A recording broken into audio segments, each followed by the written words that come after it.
Khuzani, ngiyakuzwa ukuthi ucule ngathi la ukuthi thina si-pretend umagciwane siya-prevent.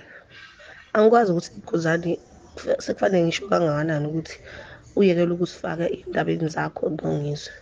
Mina ngeke uze ungibone ey'nkundleni zokuxhumana ngisho omaskandi noma ko-Instagram noma yiphi ne-social network ngiphosta ngawe noma ngikubhinqa noma ngenzani noma sengiphawulile ukuthi wena nomagciwane nixabane naze nafikaphi.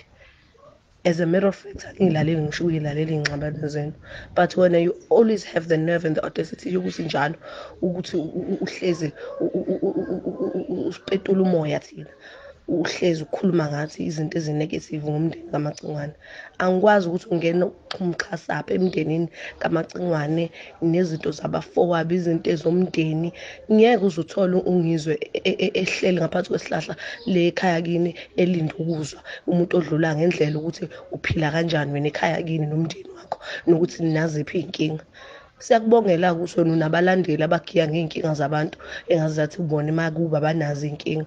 Wonke umndeni ngisho ungaya kuphi ungahlala phansi kwesihlahla uphume iy'nhlambuluko zangempela, kodwa wena njalo uhlale ufuna ukuhlambalaza umndeni kamagciwane uzofaka abantu abangangeni kuwona, ufake umama, ufake osisi, ufake kwasani ethi ngizwe. Kodwa ngeke uze umbone ungizwe ekhuluma izinto ukuthi wena uzalise bani, ubani uma wengane yakho, owakwabani kanjani njani, kodwa ngaso sonke isikhathi wena uhlala umhlambalaza ngomndeni wakhe. Singenaphi thina lapho? Ngakubuza nakuqala ukuthi wenziwa yini ukuthi uma uhluleka ukuthi manilwa njengey'nsizwa nilwe niqede impi yenu singangeni thina lapho. Ungibone mina ey'nsizweni ngidlala umgangela lapho ngoba insizwa milishayile ikhanda ilishayile ekhanda. Ngeke uze ubone uma wayo esegijima laphana namaphinifa ethi uyolekelela indodana.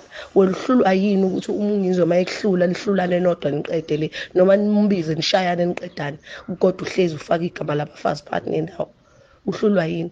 Wena uhlulwa ukuthi nje umagciwane kusukela ngiyingane ngisafunda e-high school ungizwa isuka eGoli ezefika eThekwini, esuka eThekwini ezefika eGoli, nihlale niplana la ukuthi uzokusiza kanjani ukuthi uye phambili ngomculo ungakabi ngisho isidudla leso esuyisona manje. Up and down ungizwe kulekelela lento let's more in the same ukuthi ufike uthisha wakho waka grade 5 ekufundise musu udlulele high school ufika ko matric noma ko varsity, ungeke uze ukhohlwe uthisha wakufundisayo usayingane wakunyukisa itebhisi. Uma ngabe ungazwene naye kodwa kusala khona naye igalela adlalayo lokuthi efike la efika khona, wena unyanyiswa yini ukuthi mhlawumbe umagciwane nahlukana ngendlela enahlukana ngayo? Uma ngabe kana impact empilweni yakho uqhubekelana uhlala uvundulula izinto ezingaphansi kwamakhapheti, ukube kuya ngawo ngabe uyimpukane ungena njengempukane esembobeni kakhiye ufuna ukwazi ukuthi umagciwane ubalala kanjani abafazi bakhe ngendlela into indaba zamagciwane ngakhona nabafazi bakhe sikuhluphe ngani siye sathi wena. I have you on my WhatsApp. You will never even see me post anything ekumokayo. You will never ever see me posting anything ebonisa ukuthi khona la ngigudla khona or anything. But wena all the time uphelelwe ingoma akekho the ucula isigege sakho sifike la siyakhona bese uma siphele endaweni ucule ngathi. Akekho owakubuza ngempahla zakho lezo uhlala uyithenga iduve itolo abalandeli bengayithengi, bani oke wakubuza uke wawusibona sithini ngalokho thina? Kodwa wena ngaso sonke isikhathi uhlezi nje ufuna ukungena right inside phakathi indabeni zomndeni. Uthi abalandeli benzeni ngalokho? Wena nje uphila kahle ekhanda ku-right yini lokho uhlala ukwenza ukuthi sonke isikhathi ungene shi ey'ndabeni zomndeni wabantu? Kube kuya ngawe Khuzani, ngabe ungizwe njengamanje uyahlanya emgwaqeni abafazi bakhe basokola ngabe usewafa usibone sizokhokho basicela kuwena.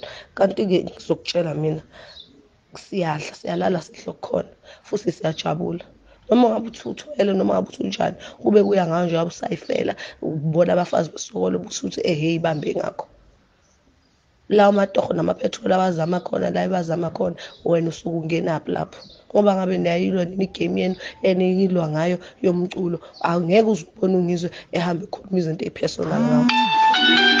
Isho wonke umuntu zonke izinto ey'shiwo wonke umuntu zokungcweka, kodwa bese isho ungizwe fanele wena uyohlala phansi kwesihlahla enkandla umlinde ukuthi izinto zakubo zenza kanjani, uhamba u-expose izinto ey'nganasidingo. kwabona abantu abaphila nawo njengamanje. Mina ngiyakusaba, ngingakusaba mina ngiphila nawo ngoba shuthi kwabona ubaphilele ngokweqiniso. Awukwazi ukuthi wena njalo ungahlala uthatha amarekhodi akudala, uthi uthatha amarekhodi akudala uvundulula izinto nezomndeni ngaleso sikhathi. Shuthi nalo phila naye usengakwenza kuyena. Ngeke uze wenze into ongeke uze uyenze komunye umuntu. Mina ngiyakusaba Khuzani indlela owenza ngayo izinto. Anginendaba nokuningi, enginendaba nakho indlela nje osipetula ngayo umbona. Uyawupetula umoya womuntu wena ey'hlalele kwakhe ey'thulele ey'hlele uphuthune nekabishi lakwakhe. Ufike wena uzosipetula umoya. Cha shame, ngiyakubonga futhi ngiyakubongela. Ngibongela nabalandeli bakho bathi begiye ngokuthi utheni uMacengwane nomndeni wakhe, engazathi bona banazo iy'nkinga. Ngeke nje umuntu edlala ingoma yakhe iphindwe njengekaJayiva kuthiwa iphinde ngobani, ngoba uyazi phakathi nendawo sefanele kuqala ungizwe namarekhodi.